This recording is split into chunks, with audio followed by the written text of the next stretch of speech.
নাহমাদুহু ওয়া নুছল্লি আলা ৰাছূলিহিল কাৰীম আম্মা বা'দ। সম্মানিত সামিনে কেৰাম, আজি আমি আলোচনা কৰিবলৈ লৈছোঁ যে কোনসকল মহিলাই জন্নতৰ খুশবু বা সুগন্ধিও লাভ কৰিব নোৱাৰিব। এই কথাখিনি আলোচনা কৰাৰ আগতেই আমি কোৰানে পাকৰ এটা আয়াত য'ত আল্লাহ তাবাৰক ওয়া তাআলাৰ ইৰশাদ যে আউযু বিল্লাহি মিনাশ শাইতানিৰ ৰাজীম বিসমিল্লাহির রহমানির রহিম ইয়া আইয়ুহান নাবিয়্যু কুল লিআজওয়াজিকা ওয়া বানাতিকা ওয়া নিসাইল মুমিনিনা ইউদনিনা আলাইহিন্না মিন জালাবিবিহিন্না সাদাকাল্লাহুল আযীম। সূরা আহজাব আয়াত নাম্বার 59। আয়াতে পাকৰ খুলাসা হ'ল যে আল্লাহ তাবাৰক ওয়া তাআলাই মুছলমানৰ মহিলাসকলক হুকুম দিছে যে তেওঁলোকে যেতিয়াই কোনো জৰুৰতৰ বা প্ৰয়োজনত নিজৰ ঘৰৰ পৰা বাহিৰ হয় তেতিয়া নিজৰ মূৰৰ ওপৰৰ পৰা এখন চাদৰ লেটকাই লওক বা নিজৰ চেহেৰা বা শৰীৰটোক ঢাকি লোৱাৰ ব্যৱস্থা কৰি লওক। এই আয়াতে পাকৰ তফছিৰত উলামায়ে কেৰামে লিখিছে যে চেহেৰা বা মুখমণ্ডল বা হাত দুখনৰ সৰু গাঁঠিৰ পৰা তলৰ অংশ অৰ্থাৎ হাতৰ তলুৱা বা আঙুলিকেইটা বা ভৰি দুখনৰ সৰু গাঁঠিৰ পৰা তলুৱা দুটা যদিও চতৰত দাখিল নহয়, কিন্তু মৌজুদা জামানাৰ ফিটনাৰ কাৰণে বা সেই ফিটনাৰ ভয়ৰ কাৰণে এই চেহেৰা বা হাত দুখনৰ সৰু গাঁঠিৰ পৰা তলৰ অংশকেইটাও লুকুৱাই লোৱাটো জৰুৰী বুলি লিখিছে। কিন্তু ইয়াৰ বিপৰীতে পুৰুষৰ অনুপস্থিতত যেতিয়া মহিলাসকল ঘৰৰ বাহিৰত কোনো প্ৰয়োজনত যাবলগীয়া হয় বা কোনো মহিলাই চৰকাৰী চাকৰি হওক বা বেচৰকাৰী চাকৰি কৰিবৰ কাৰণে ওলাই যাবলগীয়াও হয় বা কোনো ব্যৱসায়িক প্ৰতিষ্ঠানত নিজৰ দৈনন্দিন প্ৰয়োজনীয় বস্তুখিনিৰ আনিবৰ কাৰণে ঘৰৰ বাহিৰত যাবলগীয়া হয় বা কোনো মহিলাই শিক্ষা আহৰণৰ কাৰণেও বাহিৰত যাবলগীয়া হয়, এনেকুৱাবিলাক যি জৰুৰত আছে বা প্ৰয়োজন আছে আৰু এই প্ৰয়োজনবিলাক পূৰা কৰিবলৈ যাওঁতে মজবুৰিৰ অৱস্থাত নিজৰ চেহেৰা বা মুখমণ্ডল আৰু হাত দুখনৰ সৰু গাঁঠিৰ পৰা তলৰ অংশকেইটা উলিয়াই লোৱাৰ ক্ষেত্ৰত এই হুকুমটো অলপ পৃথক হৈ যায়। কিন্তু মহিলাসকলৰ ক্ষেত্ৰত অযথা কোনো কাৰণত বা অপ্ৰয়োজনত ঘৰৰ পৰা বাহিৰলৈ ওলাই যোৱা বা নিজৰ সৌন্দৰ্যতাক আনৰ আগত প্ৰকাশ কৰা বা বেপৰ্দাগী হৈ পেলাই বাহিৰত যোৱা ইত্যাদি কামবিলাক কোনোপধ্যেই শৰীয়ত সন্মত নহয়, কিয়নো বিভিন্ন হাদিছে পাকৰ কিতাবত আৰু বিশেষকৈ মুছলিম শৰীফৰ এটা হাদিছ য'ত আল্লাহৰ নবী সাল্লাল্লাহু আলাইহি ওয়াসাল্লামাই মহিলাসকলৰ সম্পৰ্কে পৰ্দা নকৰাৰ ক্ষেত্ৰত বহুতো সতৰ্কবাণী কৰি থৈছে। হযৰত আবু হুৰাইৰা ৰাদিয়াল্লাহু তাআলা আনহুৰ পৰা বৰ্ণিত আছে যে আল্লাহৰ নবী সাল্লাল্লাহু আলাইহি ওয়াসাল্লামাই ফৰমাইছে ক্বালা ৰাসূলুল্লাহি সাল্লাল্লাহু আলাইহি ওয়াসাল্লামা নিসাউন কাসিআতুন আৰিয়াতুন মাইলাতুন মুমিলাতুন লা ইয়াদখুলনাল জান্নাতা ওয়ালা ইয়াজিদনা ৰিহাহা আও কামা ক্বালা আলাইহিস সালাতু ওয়াসসালাম। এই হাদিছে পাকৰ ভাৱাৰ্থ হ'ল এনেকুৱা যে আল্লাহৰ নবী সাল্লাল্লাহু আলাইহি ওয়াসাল্লামাই ফৰমালে যে আখিৰি জামানাত এনেকুৱা কিছুমান মহিলা হ'ব যিসকলে কাপোৰ পিন্ধাৰ স্বত্তেও তেওঁলোকক কাপোৰ নিপিন্ধাৰ নিচিনা লাগিব, যিসকল মহিলাই অন্য কোনো পুৰুষক আকৃষ্ট কৰিবৰ কাৰণে এনেকুৱা ধৰণৰ কাপোৰ পিন্ধিব আৰু নিজেও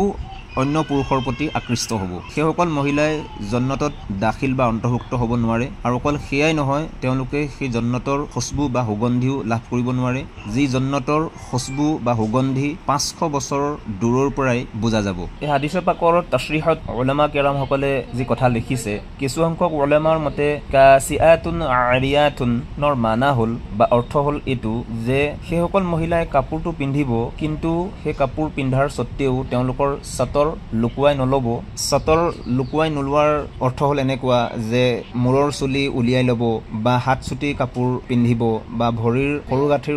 ওপৰলৈকে পায়জামা থাকিব বা সেই মহিলাৰ ডিঙি ওলাই থাকিব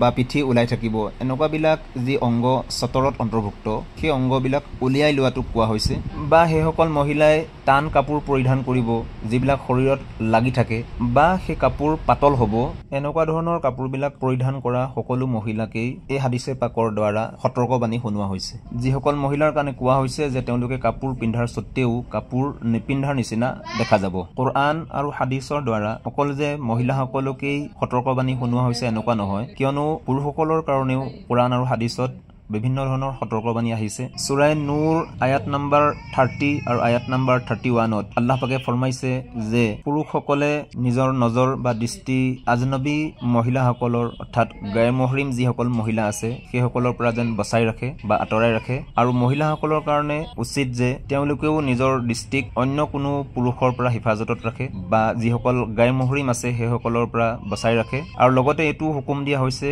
যে তেওঁলোকে নিজৰ জিনত বা সৌন্দৰ্যতাক পৰপুৰুষৰ সন্মুখত জাহিৰ নকৰে বা প্ৰকাশ নকৰে ইবনে মাজাহ শৰীফৰ এটা হাদিছৰ খুলাসা হল এনেকুৱা যে হযৰত আবু হুৰাইৰা ৰাদিয়াল্লাহু তাআলা আনহু পৰা বৰ্ণিত আছে যে আল্লাহৰ নবী সাল্লাল্লাহু আলাইহি ওয়াসাল্লামে লানত বা অভিশাপ দিছে সেইসকল মহিলাৰ কাৰণে যিসকলে পুৰুষসকলৰ নিচিনা কাপোৰ বা সাজসজ্জা পৰিধান কৰে আৰু সেইসকল পুৰুষৰ ওপৰতো লানত দিছে যিসকল পুৰুষে মহিলাৰ নিচিনা কাপোৰ কানি বা সাজসজ্জা পৰিধান কৰে বা এখতিয়াৰ কৰে শেষত মুঠ কথাটো হ'ল যে কোৰআন আৰু হাদিছৰ দ্বাৰা প্ৰমাণিত হয় যে মহিলাসকলৰ পৰ্দা বা হিজাব কৰাৰ ক্ষেত্ৰত সতৰ ঢাকি ৰখাটো ফৰ্জ হয় বা জৰুৰী হয় অন্যথা যদি ঢাকি নাৰাখে তেতিয়াহ'লে এনে কাৰ্য মহিলাসকলৰ কাৰণে হাৰাম হয় গতিকে আমাৰ সমাজৰ যিসকল মা ভনী আছে হয় তেওঁলোকে শৰীয়তৰ এই হুকুম জানিয়ে হোক বা অজানিতেই হোক লাগে সেই মহিলাগৰাকীয়ে 5 ওয়াক্ত নামাজো আদায় কৰণেৱালীয়ে হোক বা শৰীয়তৰ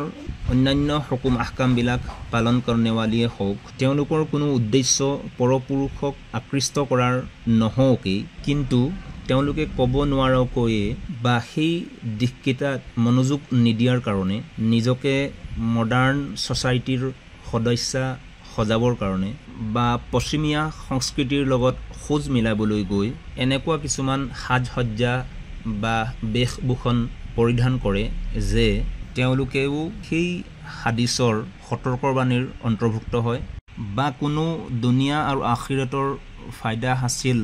নোহোৱাৰ ক্ষেত্ৰত ছ'চিয়েল মিডিয়াত নিজৰ ফটো আপলোড কৰে এই সকলোবিলাক মহিলাই ক'ব নোৱাৰকৈ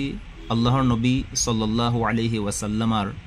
এই হাদিছৰ সতৰ্কবাণীত অন্তৰ্ভুক্ত হয় যিসকল মহিলাই জন্নত বা জন্নতৰ সুগন্ধিও লাভ কৰিব নোৱাৰে এনেকুৱাবিলাক মহিলাৰ ক্ষেত্ৰত অকল যে মহিলাসকলেই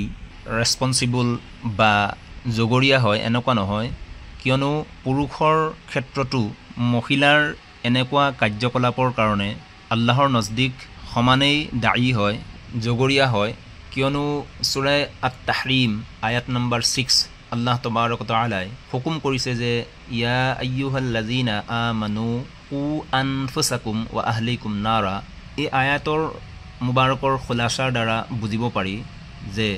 যিজন পুৰুষে নিজৰ বিবি বা ছোৱালীৰ ক্ষেত্ৰত শৰীয়তৰ হুকুমবিলাক পুৰা কৰাৰ ক্ষেত্ৰত সতৰ্ক দৃষ্টি নাৰাখিলে সেই ক্ষেত্ৰত পুৰুষজনকো হুটপুছ কৰা হ'ব আৰু দাৱাত দিয়াৰ পিছতো বা মনা কৰাৰ পিছতো যদি বিবিয়ে হওক বা ল'ৰা ছোৱালীয়ে হওক সেই কথাটোৰ ওপৰত আমল নকৰে তেনেহ'লে পুৰুষজনে সেই দায়িত্ব পূৰণ কৰাৰ ক্ষেত্ৰত বা পালন কৰাৰ ক্ষেত্ৰত বা যি ফৰ্জ আছিলে দাৱাত দিয়াটো তাৰ পৰা কাইলৈ কিয়ামতৰ দিনাখন আল্লাহৰ নজদিক বাচিব পাৰিব গতিকে আল্লাহ তবাৰক তাআলাই আপোনাক মোক সকলোকে যিখিনি কথা কোৱা আৰু শুনা হ'ল এইখিনিৰ ওপৰত আমল কৰাৰ তৌফিক দান কৰক আৰু আমাক প্ৰত্যেককে সম্পূৰ্ণ দিনৰ ওপৰত চলাৰ তৌফিক দান কৰক আমিন আসসালামু আলাইকুম ওয়া ৰাহমাতুল্লাহি ওয়া বাৰাকাতুহু